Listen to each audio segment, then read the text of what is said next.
रहीम आऊं डॉक्टर गुलाम शबीर सदायो district population welfare officer.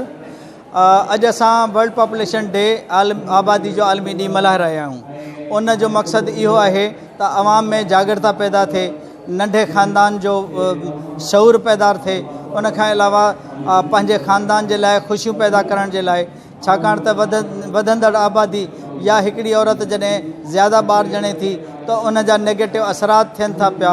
उहे असरात इहे आहिनि त औरत जी सिहत हानिकार थिए थी, ॿार कमज़ोर पैदा थियनि था ऐं उन्हनि ॿारनि जी कमज़ोरी जे करे उहे ॿारनि में अमवात थियनि थियूं। हिते थर में ख़ुशूसन जेके ॿार मरनि था उहे माउ जे बार बार ॿार ॼणण सां ॿार मरनि था पिया। ऐं जेकॾहिं असां उनमें वक़फ़ो कयूं, घटि में घटि 3 सालनि जो वक़फ़ो करियूं त इहे ॿार आराम सां असां बचाए सघूं था, उहे अमड़ियूं असां बचाए सघूं था। हिकिड़ो ॿारनि जो ॿियो काज़ इहो बि आहे त असां नंढपिण जी शादियूं करायूं था।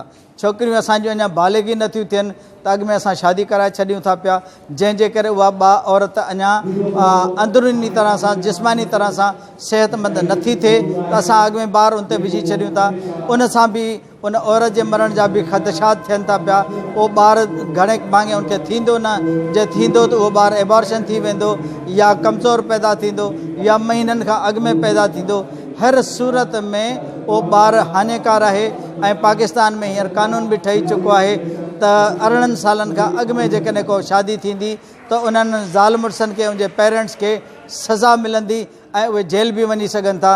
पर इन खां अलावा असांखे हिकिड़ो सुठो माशरो खपे, सिहतमंद माशरो खपे।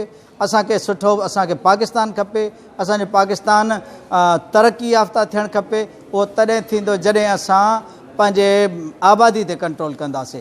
आबादी ते कंट्रोल माना मसाइल ते कंट्रोल, मसाइल ते कंट्रोल माना सिहत आहे त सभु कुझु आहे।